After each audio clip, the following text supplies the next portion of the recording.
రండి మనం కొన్ని నిమిషాలు వాక్యం ధ్యానించుకుందాము. దేవుని నామానికి మహిమ కలుగుగా. కుడి వచ్చిన మీ అందరికీ ప్రభువైన యేసుక్రీస్తు నామములో మీ అందరికీ ప్రభువైన యేసుక్రీస్తు నామములో వందనాలు చెల్లిస్తున్నాను.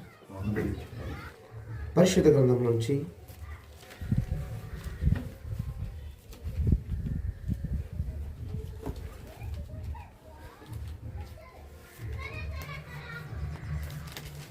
అపోస్తల కార్యములు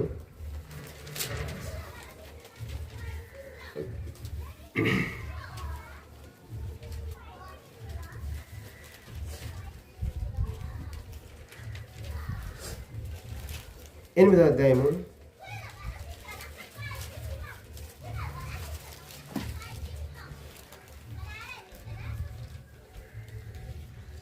1 చదువుకుందాం.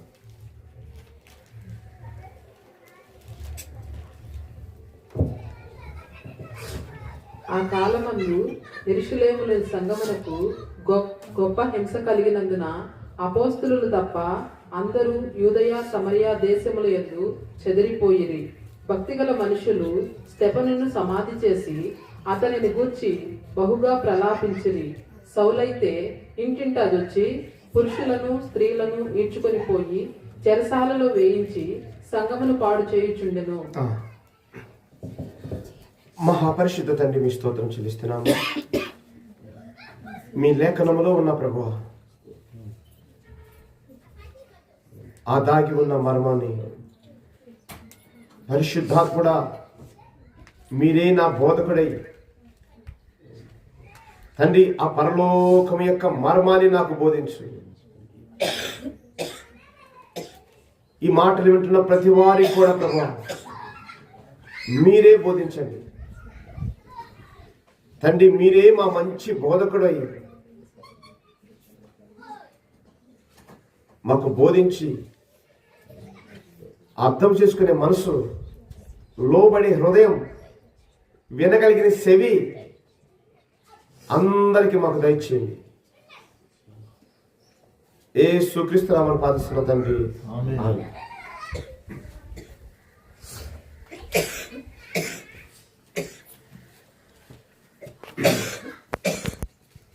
ఇక్కడ అందరూ కూడా అర్థం చేసుకోండి. ఆ కాలం ముందు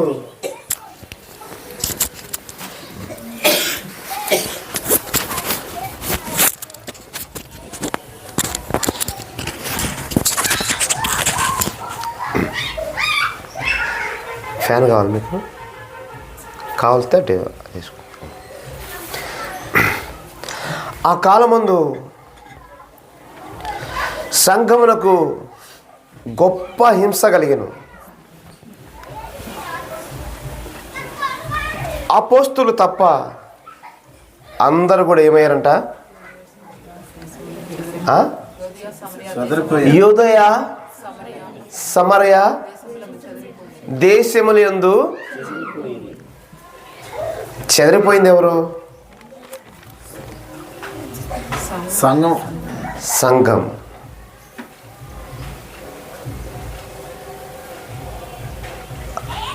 సంఘము అనగా క్రీస్తు తన స్వరక్తమిచ్చి సంపాదించి కొనుక్కున్నవారు. క్రొత్త నిబంధన సంఘం. ఇది క్రీస్తు సొత్తై ఉంది. ఇది ఎప్పుడు జరిగిన విషయం? 1వ శతాబ్దంలో రోమా సామ్రాజ్యం, రోమ్ పరిపాలనలో యూదులు అయినటి వంటి వారు అనగా మోషే ధర్మశాస్త్రములో నిమగ్నమైపోయిన వారు, మోషే ధర్మశాస్త్రమునకు బందీలైపోయిన వారు, ధర్మశాస్త్రములో ఒక రకంగా చెప్పాలంటే ధర్మశాస్త్రపు పిచ్చిలో ఉన్నవారు,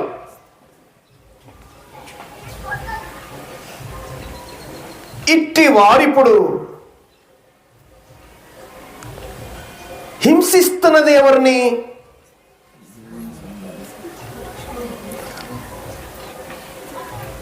పట్టుకొని కొట్టుచున్నది ఎవరిని? రాళ్లతో కొట్టి చంపుతున్నది ఎవరిని? మనం చూస్తున్నప్పుడు క్రీస్తుని అంగీకరించిన స్టెఫన్ని రాళ్లతో కొట్టి చంపినట్లుగా మనం చూస్తున్నాం. క్రీస్తు నా రక్షకుడు, నా విమోచకుడు, నా సృష్టికర్త, నా కాపరి ఆయనే అని చెప్పుచున్న వారిని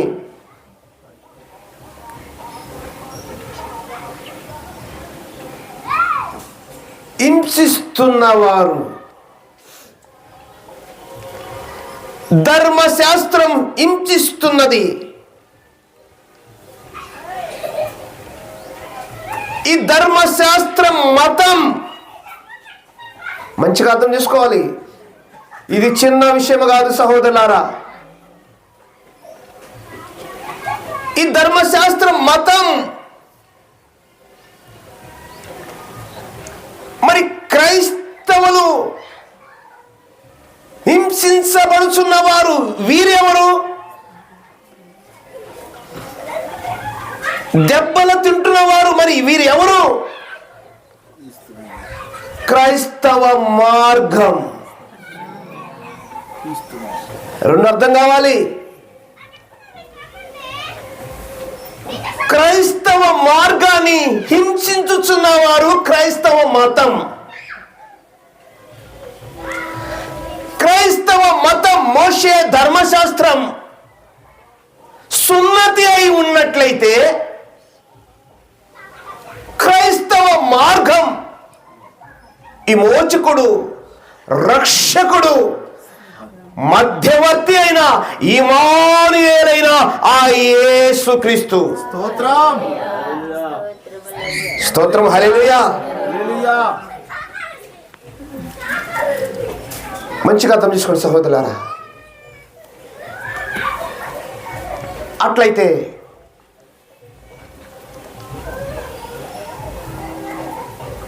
ఈ హింసిస్తున్న వారిలో సౌలు కూడా ఉన్నాడు. ఇప్పుడు మనం పిలువబడుతున్నామే పౌలు అపోస్తులని. ఈ వ్యక్తి అపోస్తులు కాకమునుపు, క్రీస్తుని రక్షకుడుగా అంగీకరింపను మునుపు, క్రీస్తుని చూస్తూ ఉన్నప్పుడు మనము హింసిస్తూ ఉన్నాడు. క్రీస్తు యొక్క సంఘాన్ని హింసిస్తున్నాడు. క్రీస్తు సంఘము అనగా క్రీస్తు యొక్క బిడ్డలను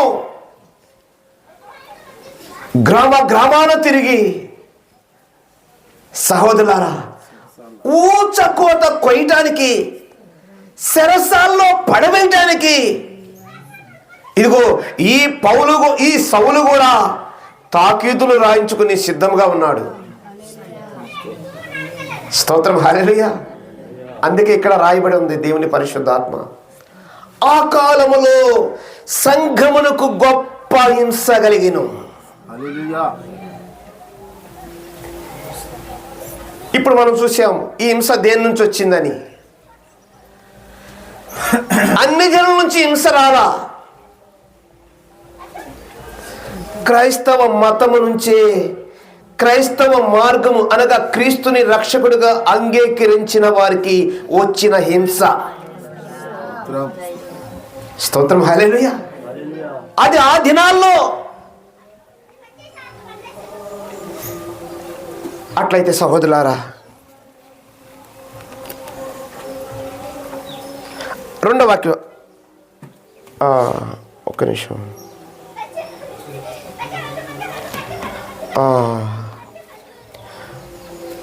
9వ అధ్యాయము 9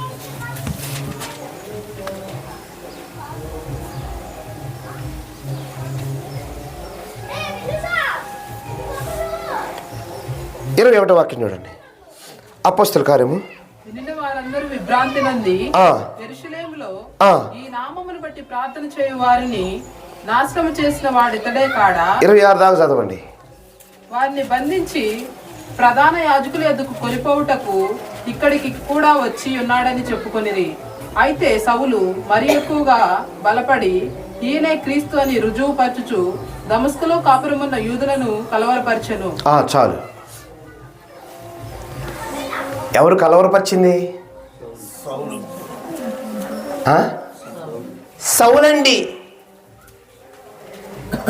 క్రీస్తు దమస్కులో కూడా ఉన్నాడు. అంటే క్రీస్తు ఒక దమస్కులో ఉంది. మంచిగా అర్థం చేసుకోవాలి. క్రీస్తు ఒక దమస్కులో ఉంది. మరి దమస్కులో ఎవరున్నారు? క్రీస్తుని సొంత రక్షకుడుగా అంగీకరించి క్రీస్తుని వారి హృదయములో మోయుచున్న సంఘం ఉన్నది. క్రీస్తుని ఎక్కడ మోస్తున్నారు? వారి హృదయములో మోసుకుంటూ శ్రమలు అనుభవిస్తున్నారు. అట్టి వారి కోసం ఇప్పుడు పరిశుద్ధాత్మ చెబుతున్నాడు, క్రీస్తు ఎక్కడున్నాడు? దమస్కులో ఉన్నాడు. చదవండి అన్నమాట. అయితే సౌలు మరి ఎక్కువగా బలపడి ఈయనే క్రీస్తు అని రుజువుపరచుచు దమస్కులో కాపురమున్న యూదులను కలవరపరచెను. వాస్తవానికి మొట్టమొదట ఈ సంఘం ఎవరో తెలుసా సహోదరులారా? అన్యజనుల నుంచి వచ్చిన వారు కాదు. పేతురు, యోహాను, కడమ అపోస్తుల యొక్క సువార్తను విని మేడగది మీద నుంచి ఆత్మశక్తి పొందుకుని కిందకు దిగవచ్చి ఆ దేవుని కుమారుని యొక్క మరణము పునరుద్ధానము వీరు ప్రకటించినప్పుడు వారి హృదయము పొడవబడిన వారు 3000 మంది. ఇంకా కొంచెం ముందుకెళ్తున్నప్పుడు 4000 మంది, ఇంకొంచెం ముందుకెళ్తున్నప్పుడు 5000 మంది. ఇట్లా ఎవరైతే వారి హృదయములో ఈ వాక్య ఖడ్గము చేత, ఈ వాక్యం యొక్క పొడుగు చేత వారి హృదయము వారి పాపాన్ని బద్దలు కొట్టిందో, వారి హృదయంలోనికి క్రీస్తు సారం దిగిపోయింది. స్తోత్రం, హల్లెలూయా, ప్రైజ్ ది లార్డ్. ఆ రోజున అపోస్తలులు చేసిన పని ఏంటి? వాక్యాన్ని దున్నారు సహోదరు. స్తోత్రములు. హృదయాన్ని వాక్యమనే ఖడ్గం తీసుకుని దున్నారు. వాక్యమనే పలుగు తీసుకుని వారి హృదయాన్ని పొడిచారు. వారి స్తోత్రం, హల్లెలూయా. వారి తలుపులంట బాగా బిగించుకున్నప్పుడు తాళాలు రాట్లా, గడులు రాట్లా. సహోదరులారా, ఈ అపోస్తలులు ఏం చేశారు తెలుసా? వాక్యం అనే పొలుగు తీసుకుని గేట్ కొడితే బద్దలుగా తాళా బుర్రలు పగిలిపోయాయండి. స్తోత్రం, హల్లెలూయా. అనగా కఠినమైన హృదయాలు, కఠినమైన హృదయాలు, బండవలే మారిపోయిన కఠినమైన హృదయాలు. వారి హృదయాలకు అడ్డు ఏం పెట్టుకున్నారు తెలుసా? తలుపులు, పురాతనమైన తలుపులు. ఓ పురాతనమైన గుమ్మములారా, ఓ తలుపులారా, మహిమ కలిగిన రాజు మీలో ప్రవేశించాలి. మీ తలుపు తీస్తారా అంటే, ఓ ఆ రోజున అయ్యో మా తలుపు తీయడానికి మాకు తాళాలేస్తున్నాయి. తాళపు చావి ఉందా నీ దగ్గర? తాళపు చావి ఉందా నీ దగ్గర? ఓ అపోస్తలులు అంటున్నారు, ఇదిగో ఆ తాళం మా దగ్గర ఉన్నది. హల్లెలూయా. ఇదిగో ఆ తాళం మా దగ్గర ఉన్నది. ఇదిగో హల్లెలూయా. ఏ ప్రభువునైతే, ఏ రక్షకుడైన క్రీస్తునైతే మీరు సిలువకేశారు. ప్రశ్నలాడు ఆయనను ప్రభు తిరిగి లేపినాడు. ఆయనను ప్రభు తిరిగి లేపినాడు. ప్రశ్నలాడు. హల్లెలూయా. వారి తాళం బుర్రలు పగిలిపోయండి. ఈ చావితో వారి బుర్రలను ఓపెన్ చేశారు. స్తోత్రం. హల్లెలూయా. అప్పుడు తలుపులు తెరవబడ్డాయి. తలుపులు తెరవబడ్డాయి. ఈ మహిమ కలిగిన రాజు వారిలోనికి ప్రవేశించాడు. Praise the lord. హల్లెలూయా. అదే సౌలు అంటున్నాడు, క్రీస్తు దమస్కులో ఉన్నాడు. అయ్యా, దమస్కులో ఉన్నవారెవరు? క్రొత్త నిబంధన సంఘం.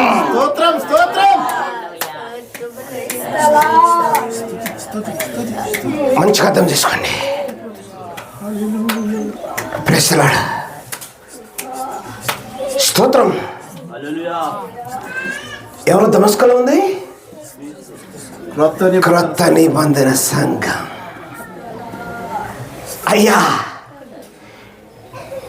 వీరు సున్నతి పొందిన వారైతే కావచ్చేమో, వీరు పూర్వం మోషే ధర్మశాస్త్రాన్ని పాటించిన వారు అయితే ఉండొచ్చేమో, కానీ ఇప్పుడు మాత్రము వీరు హింసించబడుతున్నారు అంటే ఇప్పుడు మాత్రము వీరి దగ్గర ధర్మశాస్త్రం ఉంటే హింసించరండి. మోషే ధర్మశాస్త్రం ఉంటే హింసించరు. ఆ సున్నతిని బట్టి అయితే హింసించరు. ఎందుకు మరి? ఇదిగో క్రీస్తు, శ్రమ పడిన క్రీస్తు వారిలో ఉన్నాడు. స్తోత్రం. హల్లెలూయా. శ్రమ పడిన క్రీస్తు వారిలో ఉన్నారు కాబట్టి వారిని ఇప్పుడు హింసిస్తున్నారు. హింసించేది ఎవరు? హింసిస్తున్న వారెవరు? ధర్మశాస్త్రపు బోధకులు, మత ప్రావీణులు. మతాన్ని పదముల దగ్గర నిష్ఠుడై, నిష్ఠ కలిగిన వాడై ధర్మశాస్త్రాన్ని అంతా కూడా రంగరించుకుంటున్నాడు. అంటే ఇప్పుడు ధర్మశాస్త్రంలో ఈ సౌలు గారు ఎంత ప్రావీణుడై ఉన్నాడో, ఎంత నిండిపోయి ఉన్నాడో, ఎంత ధర్మశాస్త్రపు మొత్తులో ఉన్నాడో కూడా ఇక చెప్పడానికి వీల్లేదు. కనుల ముందు ప్రదర్శించబడును. సిలువ వేయబడిన క్రీస్తు ఇదిగో నా కనుల ముందు ప్రదర్శించబడ్డాడు. నేను ఆయనకు సాక్షిగా ఉన్నా. సౌలా, సౌలా, సౌలా, నన్ను ఎందుకు హింసిస్తావు? స్తోత్రం. ఓ సహోదరులారా, ప్రభు చెబుతున్నాడు, సౌలా, ఎందుకు నా ప్రజలు హింసిస్తావు? ఓ, ఆ యేసువు నువ్వేనా? ఆ మెస్సయ్యవు నువ్వేనా? ఆ రక్షణకర్తవు నీవేనా? ఆ విమోచకుడు నీవేనా? అట్లయితే ఇప్పుడు నీలో నేను సేద తీరాలి. నీ విమోచన నాకు కావాలి. మీ రక్షణ ఆనందం నాకు కావాలి. మీ రక్షణ సంతోషం నాకు కావాలి. సహోదరులారా, ఈ సున్నతి ఉన్న సౌలు సైతం, సున్నతి పొందిన ధర్మశాస్త్రపు ఆచారములు, ధర్మశాస్త్రములో ప్రావీణుడైన ఈ వ్యక్తి సౌలు ఇప్పుడు తన పాత జీవితం అంతా కూడా విడిచిపెట్టి సిలువ వేయబడిన క్రీస్తుని చూస్తున్న ఈ సౌలు పౌలుగా మారిపోయినాడు. హల్లెలూయా. ఈ పౌలు అంటున్నాడు, పూర్వమందు నేను ధర్మశాస్త్రములో నిష్ఠుడను, యోధా మతము యొక్క ఆచారములో నేను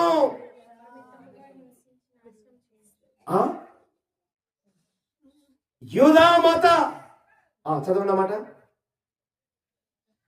నా స్వజాతీయులలో నా సమాన వయస్కులైన అనేకుల కంటే యూదుల మతములో ఆధిక్యత నొందినని గూర్చి నా నడవడిని గురించి మీరు వింటిరి. అప్పుడు మీరు అన్నారు కదా, అయినను అయినను తల్లి గర్భమునందు పడినది మొదలుకొని ఆ, నన్ను ప్రత్యేకపరిచి తన కృప చేత తన కృప చేత ఏంటట తన కృప చేత యేసు క్రీస్తు తన కృప చేత నన్ను పిలిచిన దేవుడు, నన్ను పిలిచిన ఆ దేవుడు. నేను అన్ని జనులలో సహోదరులారా, యేసు క్రీస్తు కృప చేత ఆ దేవుడే నన్ను పిలిచాడు. అన్యజనులు ప్రత్యేకించబడిన వారికి నేను అన్ని జనులలో తన కుమారుని ప్రకటింపవలెనని, నేను తన కుమారుని ప్రకటించవాలని ఆయనను నా యందు బయలుపరపని అనుగ్రహింపనప్పుడు మనుష్య మాత్రులతో నేను సంప్రదింపలేదు. ఏ మనిషి మాత్రులతో కూడా నేను సంప్రదించలేదు. స్తోత్రం, హల్లెలూయా. అయితే సహోదరులారా, ఇప్పుడు ఇది పౌలు జీవితం. ఇది ఒక చరిత్రగా పరిశుద్ధాత్మ మన ముందు పెట్టి ఉన్నాడు. ఇది ఒక సత్యముగా మన ముందు పెట్టి ఉన్నాడు. అయితే ఇప్పుడు మన విషయం దగ్గరికి వద్దాం. ఇప్పుడు కొంచెం మన దగ్గరికి వద్దాం. ఇప్పుడు సహోదరులారా, మనం పుట్టింది మొదలుకొని క్రైస్తవ మతంలో ఉన్నాం కదా. క్రైస్తవ మతంలో మనకి క్రిస్టమస్ దొరికింది, ఈస్టర్ దొరికింది, గుడ్ ఫ్రైడే దొరికింది, అనేకమైన పండుగలు దొరికినాయి, అనేకమైన పితరుల యొక్క ఆచారములు అన్నీ దొరికినాయి. ఇప్పుడు ఎక్కడ ఉన్నవారు?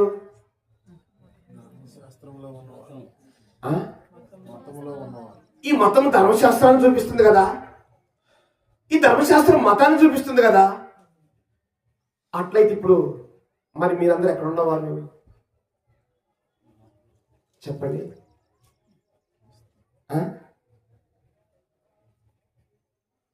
ఇప్పుడు మాకు అడిగితే చెబుతారు, మాకు క్రిస్టమస్ లేదండి, మాకు ఈస్టర్ లేదండి, మాకు గుడ్ ఫ్రైడే లేదండి,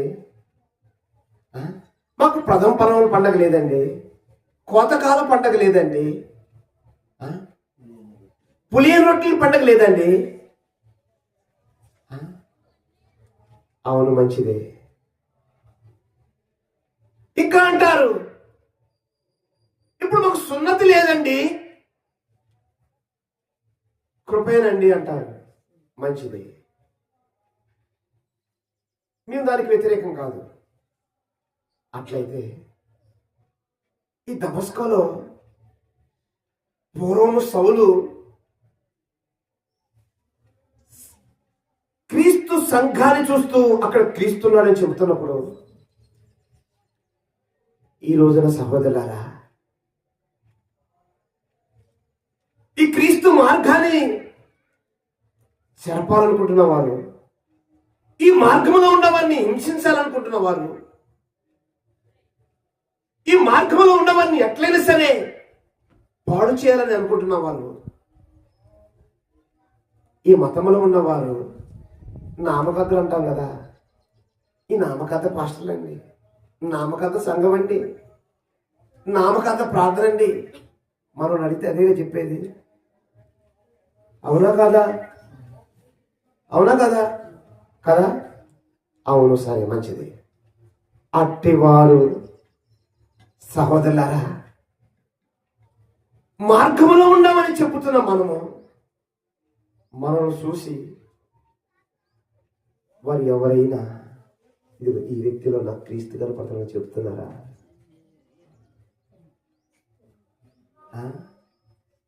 ఏమండి, ఈ సహోదరుడి వ్యక్తిలో నా క్రీస్తు కనపడుతున్నాడు చెప్తున్నారా? సౌలు హింసించడానికి, దమస్కోలో ఉన్న వారిని హింసించడానికి ఏం చెబుతున్నాడు? ఏం రాయబడి ఉంది ఇక్కడ? క్రీస్తు దమస్కోలో ఉన్నాడు. ఎక్కడున్నాడు?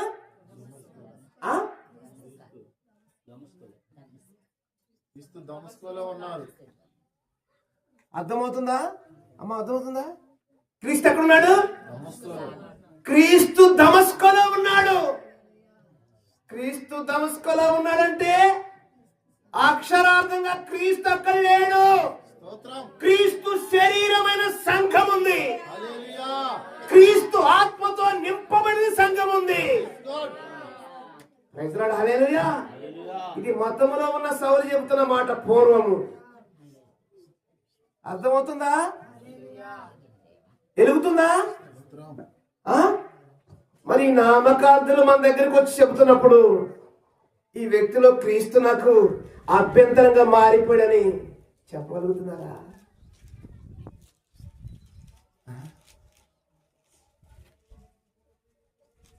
చెప్పండి. ఇది మనల్ని చూసినప్పుడు పని కాదు. ఈ నామకార్థులు, ఈ మోసగాళ్ళకి, ఈ దొంగలకి మనల్ని చూస్తున్నప్పుడు ఇది పని కాదు. మనలో క్రీస్తు కనపడాలి. అర్థమవుతుందా? మనలో క్రీస్తు కనపడాలి. లేకపోతే మనం మార్గములో ఉన్నామని చెప్పినా, వారు మతములో, క్రైస్తవ మతములో ఉన్నారని చెప్పినా ఇద్దరు సమానమే. అర్థమవుతుందా? వారికి సున్నతి జరగవచ్చు. ఏంటి? మాకు సున్నతుందా? మాకు సున్నతుందా? యోహాను బాప్తిసమే సున్నతి. పరిశుద్ధాత్మ పొందకపోవడమే సున్నతి. క్రొత్త నిబంధనలోకి వచ్చినాక ఏంటి మరి మార్గం? క్రీస్తు. పరలోకము చీల్చబడి అగ్ని జ్వాలల వలె దిగి వచ్చిన వాగ్దానపు ఆత్మ, క్రీస్తు ఆత్మ, వాగ్దానపు ఆత్మ, ఆ దేవుని పరిశుద్ధాత్మ, జ్యోతిర్మయ ఆత్మ, పరిపూర్ణత ఎవరిలోనైతే లేదో, సహోదరులారా, నీ మార్గంలో ఉన్నామని చెప్పినా, వారు మతములో ఉన్నారు, క్రైస్తవ మతములో ఉన్నారని చెప్పినా ఇద్దరు సమానమే. ఇద్దరు శరీరులే. ఇద్దరు శరీరములకు పుట్టిన వారే. హాగరి సంతానమే, ఇస్మాయేలుకు సంతానమే. వాగ్దానమును బట్టి ఇస్సాకు సంతానం. ఎవరైనా ఉన్నారా? హల్లెలూయా. ఈ రెండు కొండలు చూపిస్తున్నాయి. ఈ రెండు కొండలు రెండు నిబంధనలుగా ఉన్నాయి. స్తోత్రం. హల్లెలూయా. ఒకటి శరీరమును బట్టి పుట్టిన ఇస్మాయిల్, ఒకటి ఆ వాగ్దానమును పుట్టిన ఇస్సాక్. స్తోత్రం. హల్లెలూయా. Praise the lord. హల్లెలూయా. ఏ వాగ్దానం దొరికింది? ఇస్మాయిల్ యొక్క హాగరు వాగ్దానం దొరికిందా? ఇస్సాక్ యొక్క స్తోత్రం శారా వాగ్దానం దొరికిందా? ఇస్సాక్, అబ్రహాం, ఇదిగో నీకొక్క గాను ఒక కుమారుడైనా, స్తోత్రం, ఇస్సాక్. ఇతని ద్వారాగా నేను భూమిని విస్తరింపచేస్తా. ఇసుక రేణువుల వలె భూమిని నింపుతా నా కొరకు. ప్రజలు హల్లెలూయా. దేవుని కొరకు పని చేయవారున్నారు. స్తోత్రం. హల్లెలూయా. ఈ నెఫీలీలు కూడా ఉన్నారు. ఈ నెఫీలీల సంతానం కూడా ఉంది. స్తోత్రం. హల్లెలూయా. Praise the lord. గోపురం కడుతున్నాడు ఎవరండి? గోపురం కడుతున్నాడు ఎవరు? ఆకాశముకు ఎత్తుగా. మనకి ఏ ప్రమాదం రాకూడదు. అమ్మా, అయ్యా, స్నేహితులారా, సహోదరులారా, ఇదిగో చూశారా నోవాహు కాలంలో చూశారా మన పితరులు ఎందరో చచ్చిపోయారు చూశారా? ఇప్పుడు మనం ఏం చేయాలి? అట్లాంటి ప్రమాదం మనకు రాకూడదు. శ్రమ రాకూడదు, బాధ రాకూడదు, హింస రాకూడదు. మనకే ప్రమాదం రాకూడదు. ఇప్పుడు మనం అందరం కలిసి ఏం కట్టాలి? పెద్ద గోపురం కడదాం. ఈ గోపురం కడుతున్నప్పుడు ఒకవేళ ఇట్లాంటి పరిస్థితి, ఈ జలప్రలయం మళ్ళా వస్తే మనం గోపురం నుంచి పైకెక్కుదాం. స్తోత్రం, హల్లెలూయా. మనకి ఏ ప్రమాదం రాదు. ఇట్లాంటి నిమురోధులు దేవునికి వ్యతిరేకులు. ఇట్లాంటి నిమిరోధులు, ఈ శరీర స్వభావం దేవుని పరిశుద్ధాత్మకు వ్యతిరేకం. రోమాలో చూడండి, ఆత్మ శరీరమునకు, శరీరం ఆత్మనుకును రెండు ఏమైనాయంట?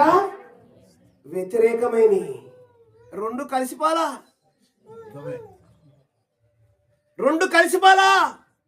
రెండు వ్యతిరేకంగా నిలబడ్డాయి.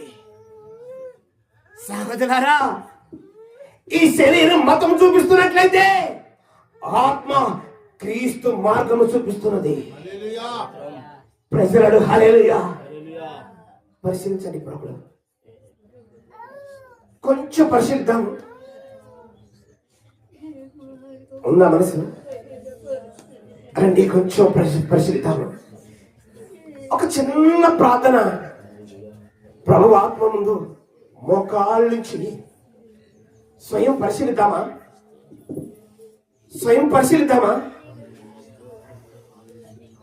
ఈ క్రీస్తు మార్గం యొక్క అనుభవం ఉందా? లేదా మనకు మత మార్గం యొక్క అనుభవం దొరికిందా? ఓ ప్రైజ్ ది లార్డ్, హల్లెలూయా. దీని మోసాన్ని ప్రకటన గ్రంథంలో చెబుతున్నాడు. నికోలతుల యొక్క బోధ నాకు విరోధం. ఈ నికోలతులు దేవుని మార్గాన్ని చేర్పువారు. స్తోత్రం, హల్లెలూయా. చెప్తా, స్తోత్రం, హల్లెలూయా. దాని విషయం కూడా తర్వాత చూద్దాం.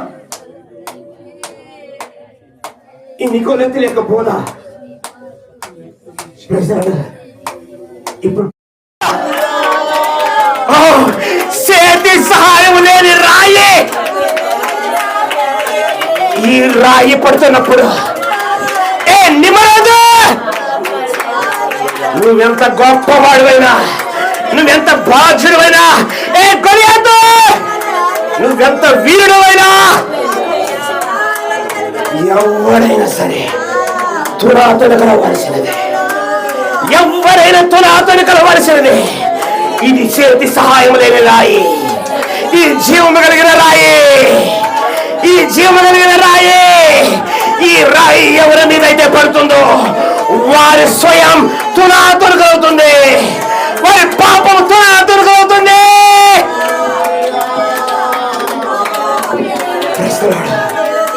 హల్లెలూయా, హల్లెలూయా, హల్లెలూయా. అట్టివారు బ్రతుకునుగాక.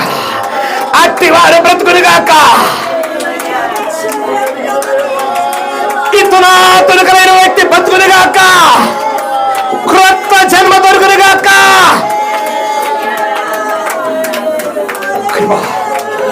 కృప. హల్లెలూయా. కృపా. ఈ శిలువ వస్తున్నప్పుడు ఎందుకు అభ్యంతరం?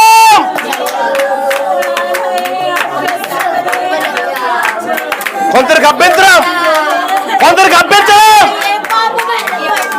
అయ్యో, నా శిరస్సు లేచిపోతే నా పొలం ఎవరు? నా డబ్బు ఏమైపోను? నా బంగారం ఏమైపోను? నా ఆస్తి ఏమైపోను?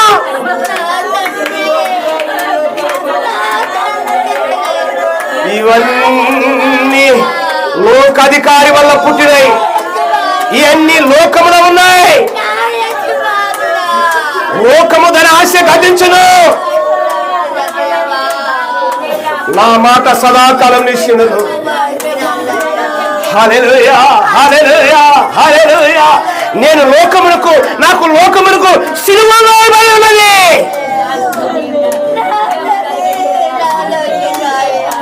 మాట కాదు, ఇదే సత్యం, ఇదే సత్యం.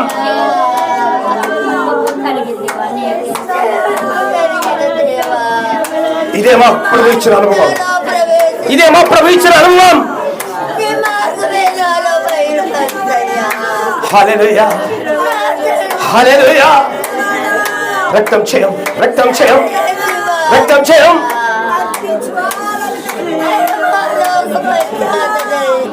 హల్లెలూయా. ఈ శరీర స్వభావం నుంచి ఆత్మ స్వభావానికి మారకపోతే ఒకసారి ఈ పౌలు గారి యొక్క పూర్వము తొంగి చూడు. అదే అదే అదే నీ ఉన్న పరిస్థితి. మోసపోకు.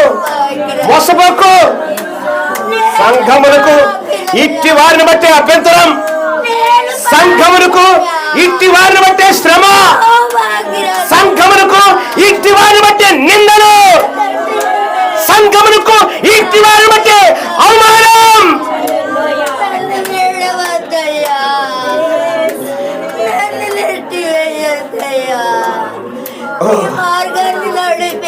దానివల్ల ప్రమాదం దాగి ఉన్నది, దానివల్ల నీ కుటుంబానికి ప్రమాదం దాగి ఉన్నది. వాగ్దానంలోనికి చేరలేరు, వాగ్దానంలోనికి చేరలేరు. ఈ మాట జాగ్రత్తగా వెళ్ళండి. అదే మీ స్థితి అయినట్లయితే, దాని నుంచి బయటికి రాకపోయినట్లయితే మీకు ఆల్రెడీ ప్రమాదం పొంచి ఉందని చూసుకోండి. హల్లెలూయా, హల్లెలూయా, హల్లెలూయా. స్తుతి, స్తుతి, స్తుతి. మహాపరిశుద్ధ దేవా మీకు స్తోత్రం చెల్లిస్తున్నాను. జీవము కలిగిన మా దేవా మీకు స్తోత్రం చెల్లిస్తున్నాను. పూర్వపు దేవా సౌలు యొక్క బ్రతుకును మార్చినట్లుగా ఇదిగో ప్రభా నా ప్రతి బ్రతుకును కూడా ప్రభా మీరు మార్చి దేవా పూర్వము దేవా మిమ్మల్ని హింసించి, దూషించి, నిందించి, అవమానపరిచి అయ్యో ఆ శిలువ వేయటానికి కారణమైన మేము ఆ పూర్వపు స్థితి నుంచి విడిపించి ఇదిగో ప్రభువా ఆ సిలువెత్తుకోవటానికి, ఆ మార్గంలో ప్రయాణించడానికి ఏ యోగ్యత, అర్హత, ఏ బాధ్యత లేని మాకును మీరిచ్చిన గొప్ప కృపను బట్టి మీకు స్తోత్రం. మా తండ్రి ఆ సిలువ తప్ప ఏది మాలో ఉండటానికి, నాలో ఉండటానికి లేకుండా దూరపరచు ప్రభువా. మీకు స్తోత్రం చెల్లిస్తున్నావు. మీ సిలువ ఎందే అతిశయించుటకు కృప దయచేయండి. మా బ్రతుకు దినముల సమస్తమును ప్రభా ఆ సిలువ ప్రదక్షిణే ప్రతి దినము మా హృదయం తరంగంలో ప్రకాశించినట్లుగా కృప దయచేయండి. అనేక శ్రమలు అనుభవించి తండ్రి మీ రాజ్యంలో ప్రవేశించినకు కృప దయచేయండి. మీ కళ్ళు చూపండి. ఎందరైతే ప్రభువా మీ క్రొత్త నిబంధన సంఘమనే మార్గంలోకి వచ్చారు, అట్టి వారిని బట్టి మీకు స్తోత్రం చెల్లిస్తున్నాము. ఇంకా ఎవరైతే రావాలని తండ్రి ప్రయాసపడుతున్నారో, పోరాడుతున్నారో అట్టి వారికి మీ కృప దయచేయండి. మీ హస్తంతో ఉంచండి ప్రభు. మీకు స్తోత్రము. ప్రతి శరీర మనసు నుంచి విడిపించి ఆత్మీయులుగా ఆత్మానుసారమైన మనసులోనికి ప్రభు మీరే ప్రతి వారిని నడిపించమని కృప చూపమని మీతో ప్రార్థిస్తున్నాము. మా సమస్తం మీ చేతులకు అప్పగిస్తున్నాము. ఈ మాటలు ఉన్న ప్రతి హృదయంతరంగంలో ప్రభా మీరే ప్రతి మాట ప్రభా నీరు గట్టి ఫలింప చేయమని, మీరు ఆత్మీయంగా దీవించి ఆత్మీయంగా ఆశీర్వదించమని మా అందరినీ ప్రభా అనిత్య సియోనికి ఇంకా మీ పరిశుద్ధాత్మ చేత సిద్ధపరిచి మీతో సదాకాలం జీవించే కృప మా అందరికి దయచేయమని, అందరినీ ఆత్మీయంగా దీవించి ఆశీర్వదించమని కృప చూపమని యేసుక్రీస్తు అతి పరిశుద్ధమైన నామములో అడిగి వేడుకను స్తుతించి ప్రార్థిస్తున్నాం మా పరమ తండ్రి. ఆమేన్.